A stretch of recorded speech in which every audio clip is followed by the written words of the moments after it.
El día de hoy voy a leerles un artículo de este libro que se llama Grandes Enigmas, el fascinante mundo del oculto.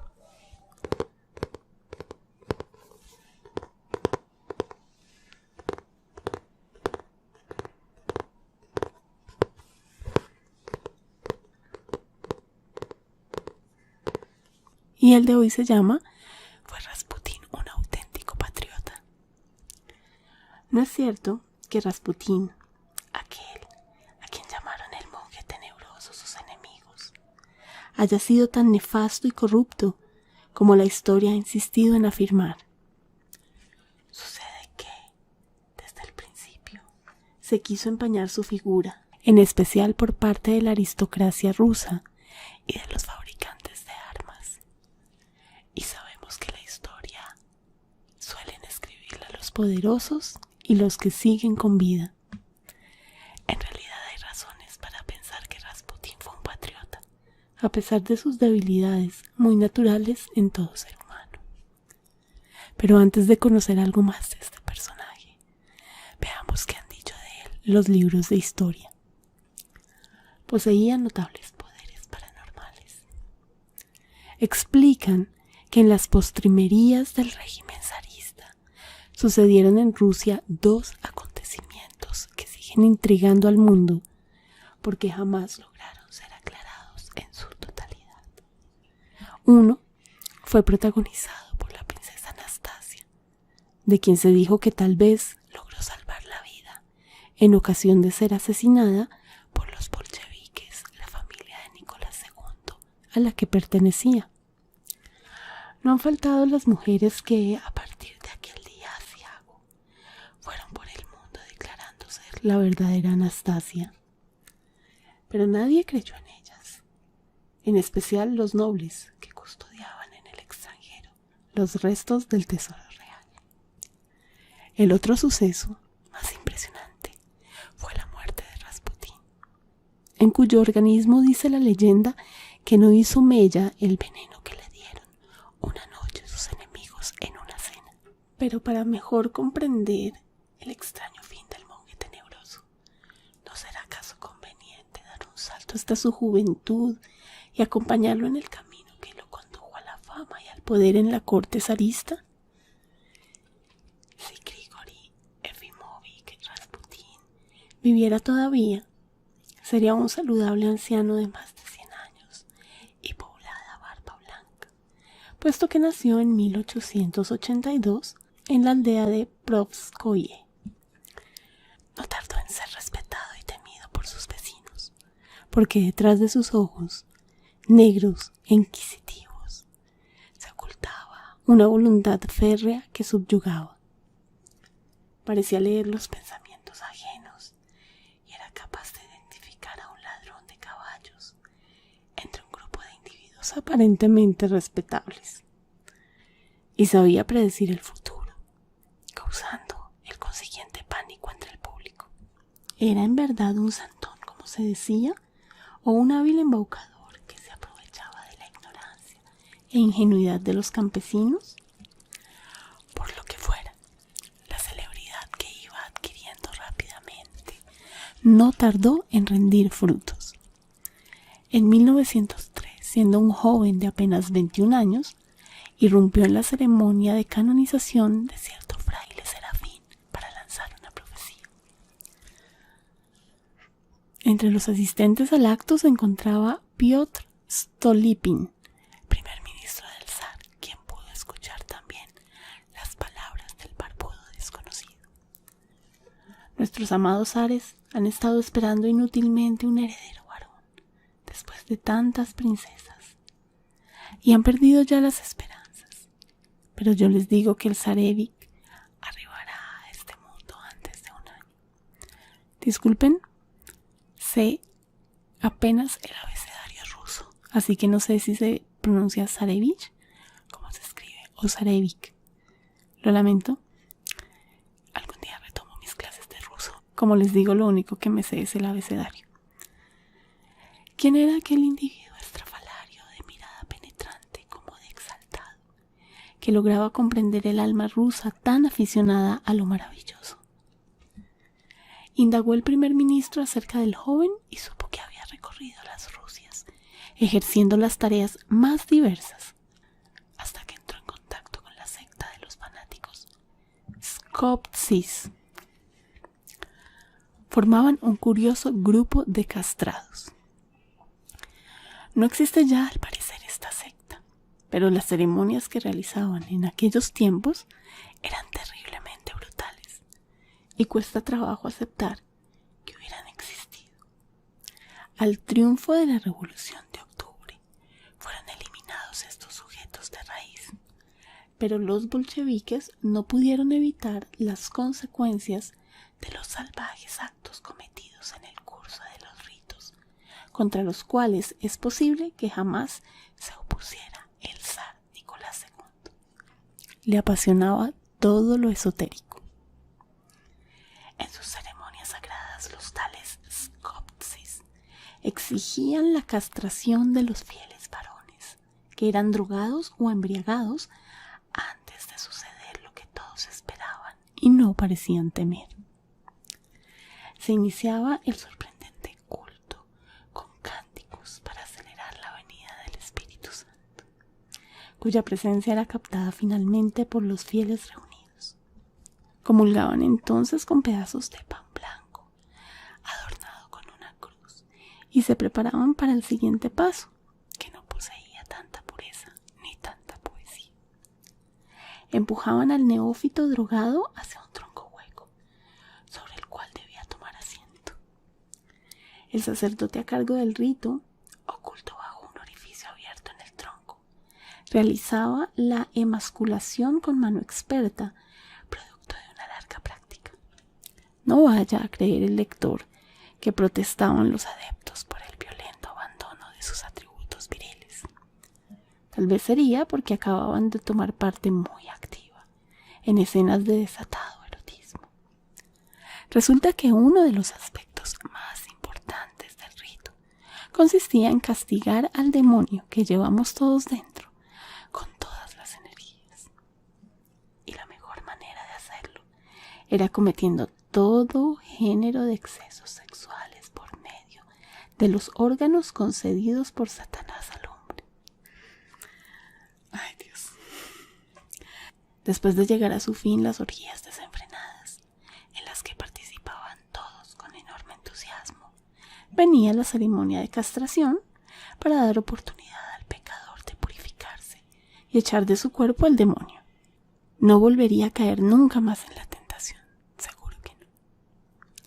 Nuestro amigo Rasputín llegó a la presencia de la secta, cuyos miembros debieron enseñarle un buen número de pequeños trucos, como era castigar al diablo sin pagar por ello tan desagradable precio. No hay que censurar al futuro monje si no era tonto. Supo abandonar a tiempo el lugar, llevando consigo una inmerecida fama de santón que agradó a unos y molestó a otros. Tenía el don de atraer a las damas.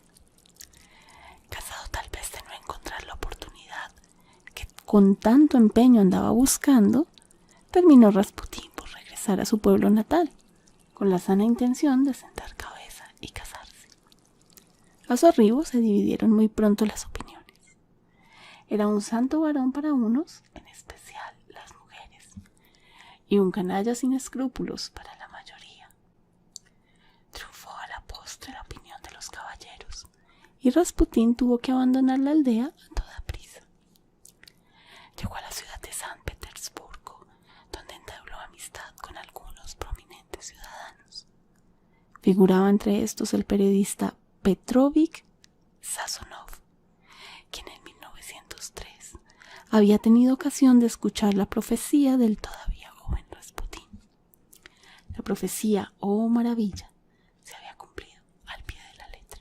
Y la recia personalidad, el extraño fulgor de sus ojos, la energía que parecía emanar de su ser, causaron tan tremenda impresión entre quienes tuvieron ocasión de conocer al monje que el propio zar quiso saber personalmente cómo era.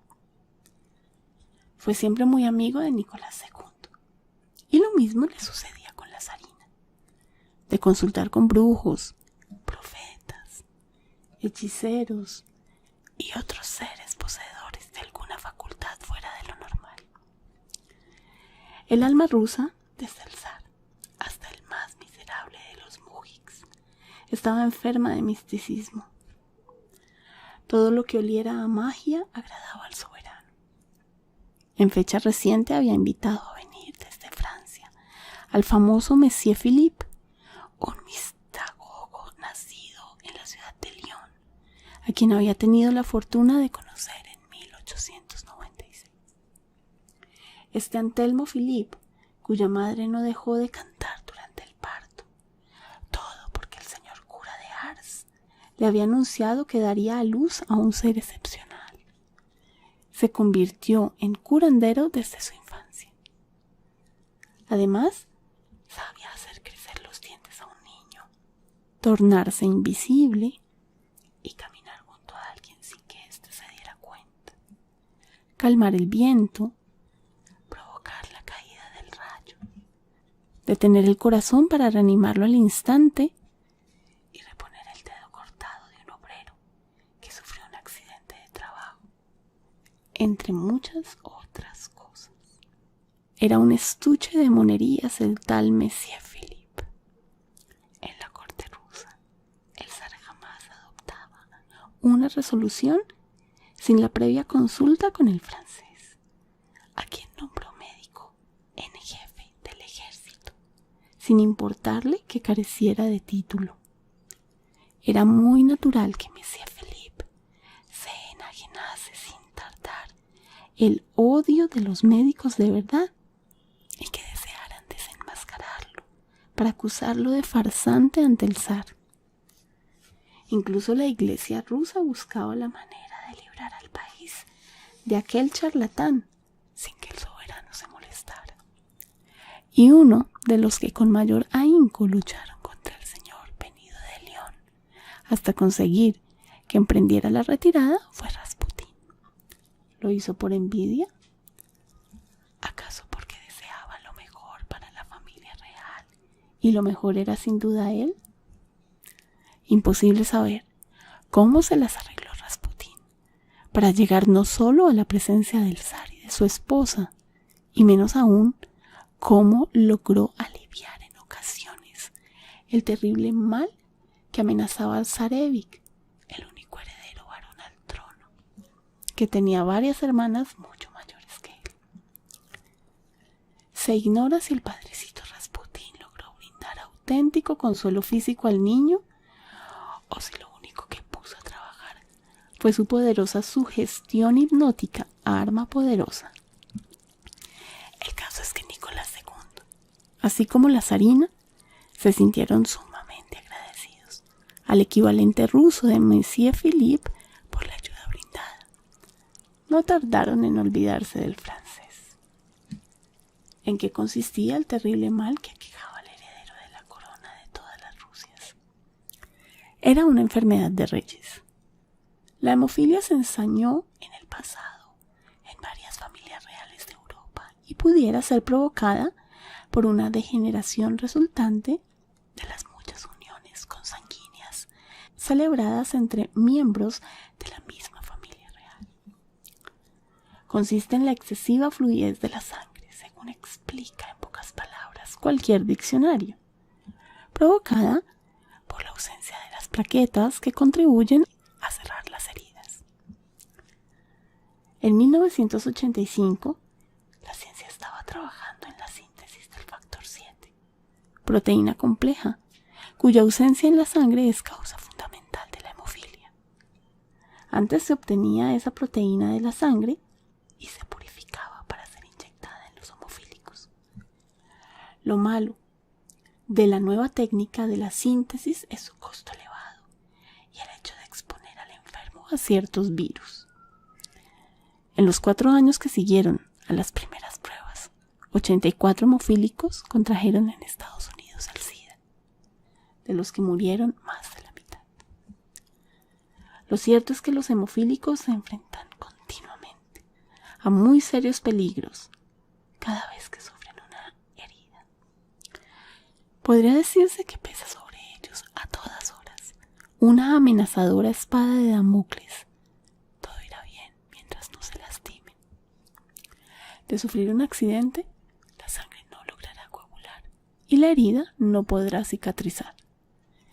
Este mal congénito no lo padecen las mujeres, pero son ellas quienes lo transmiten. Una forma conocida de acabar con el mal, además de utilizar el factor 7, es casar a los príncipes con princesas pertenecientes a familias en las que jamás se presentaron casos de hemofilia, o hacerlo con muchachas sanas y de buen color que jamás tuvieron nada que ver con la nobleza. Recurrió Rasputín a la hipnosis para aliviar el mal del pequeño heredero. Echó mano de algún remedio desconocido de la medicina popular, practicado en su aldea, pero ignorado por los médicos que estudiaron en la universidad, para presentarse así como el único hombre capaz de devolver la salud al zarévic.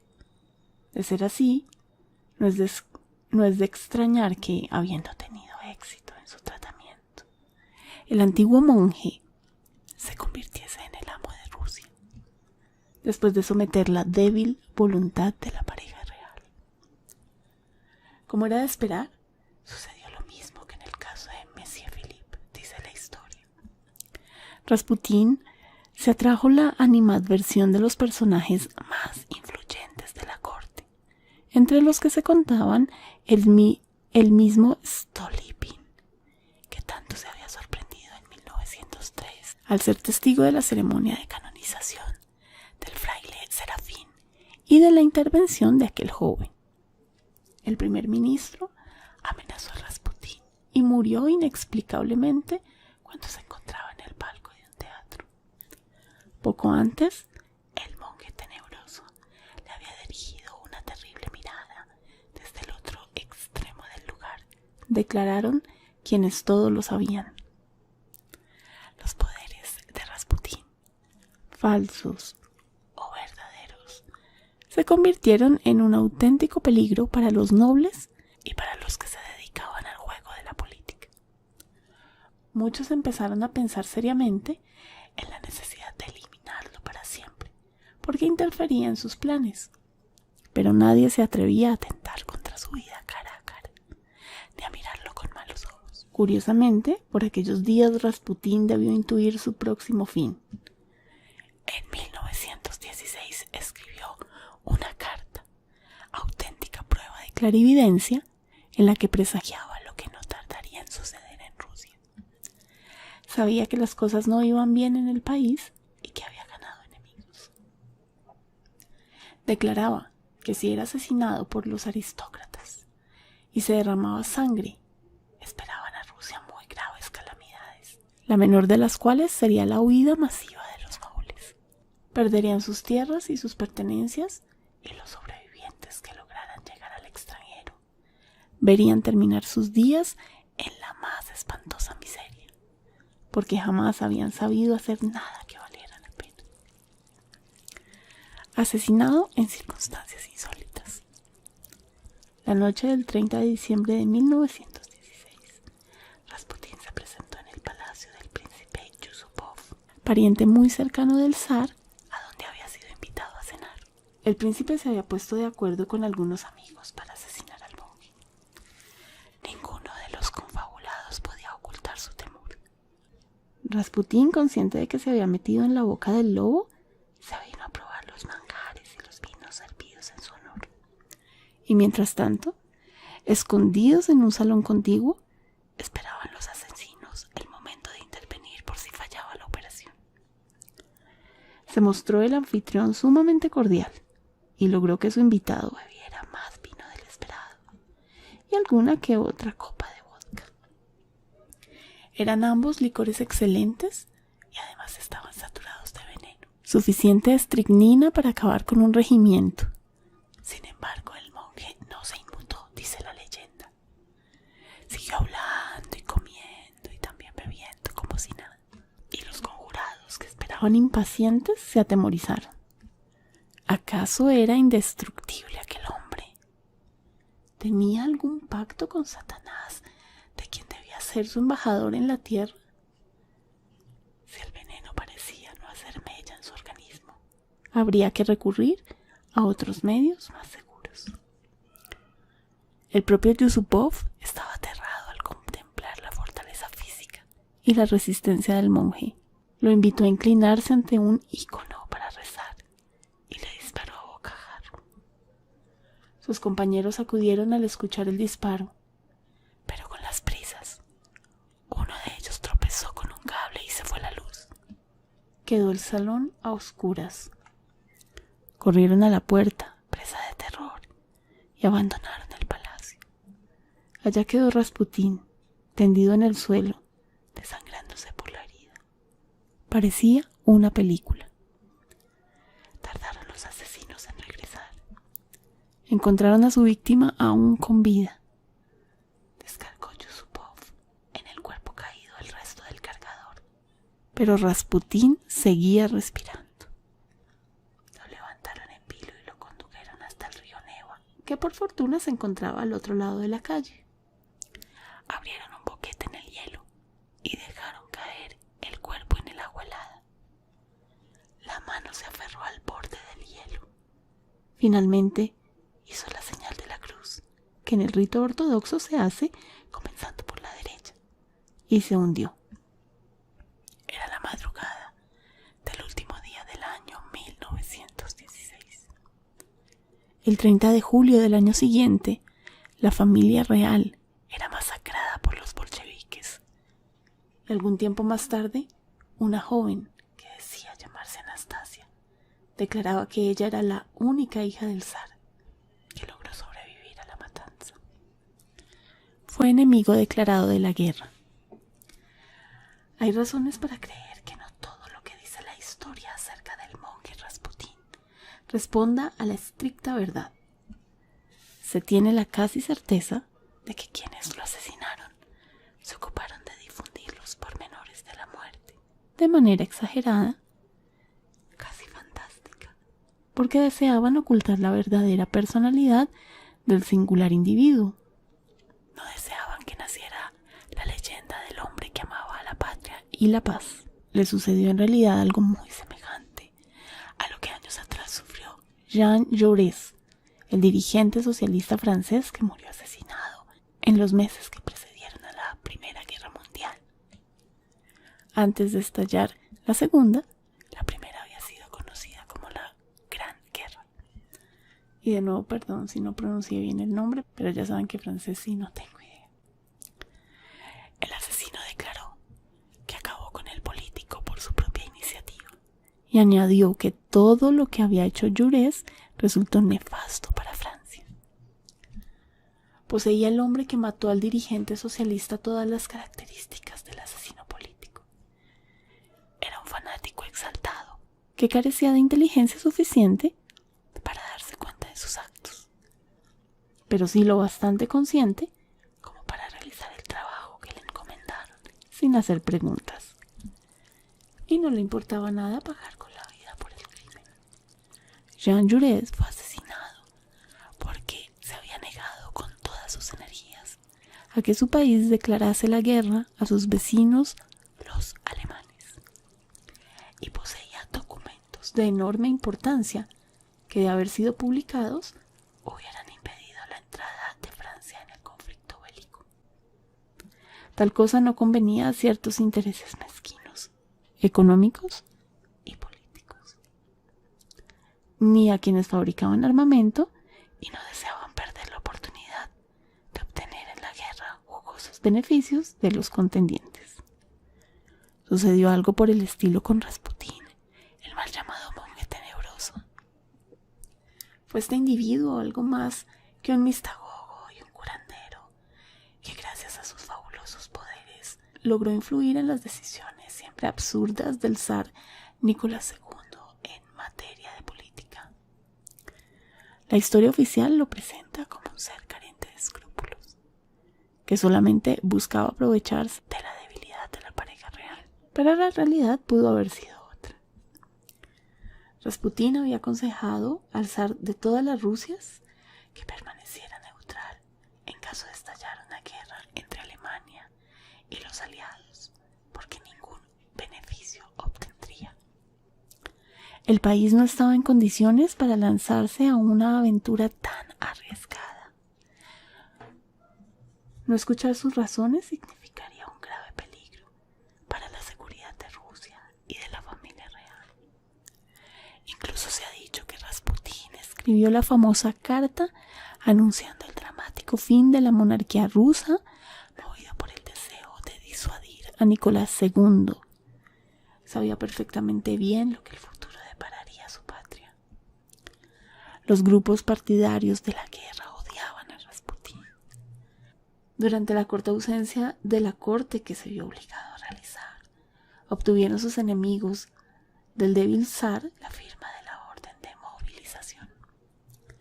El monje se enteró y envió un telegrama a Nicolás. Insistía en que aún era tiempo de firmar una paz por separado con el Kaiser. Y por esta razón, para que Nicolás II no fuera a dar marcha atrás, los grupos poderosos de Rusia y del extranjero hicieron planes para quitar de en medio aquel estorbo barbudo conocido como Rasputín. Fue entonces cuando el príncipe Yusupov asumió la tarea de acabar con el monje, con la ayuda de varios aristócratas rusos interesados en su desaparición. Y lo hicieron por su propia iniciativa, pero más seguro por encargo de alguien cuyo nombre permaneció en el anonimato. Se ignora si el monje ruso pereció, en realidad, como cualquier cristiano que recibiera una fuerte dosis de estricnina acompañada de un par de balas, o si se quiso representar aquella farsa, haciendo hincapié en el vigor casi mágico del hombre. Los rusos en general y el resto del mundo se olvidarían así de las verdaderas circunstancias que condujeron al crimen.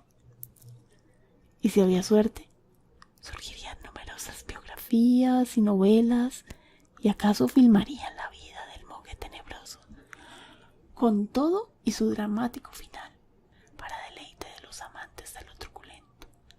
Y se presentarían también estupendos programas de televisión. Y acá termina esta lectura. Espero que hayas sentido ASMR. Si fue así, por favor, dale me gusta a este video y déjame este emoticón en los comentarios. Si no me estás viendo en YouTube, por favor entra a la plataforma, busca el canal y suscríbete dando clic en el botón rojo y luego en la campanita que ahí aparece. No olvides visitar la caja de descripción que está abajo este video si me estás viendo en YouTube, en donde encontrarás los links a mis demás canales. También encontrarás el link a mi Instagram, estoy como Vivian Gilro, aunque también me puedes encontrar como Naturaleza de Vivian Gilro, mi correo electrónico y mucha más información.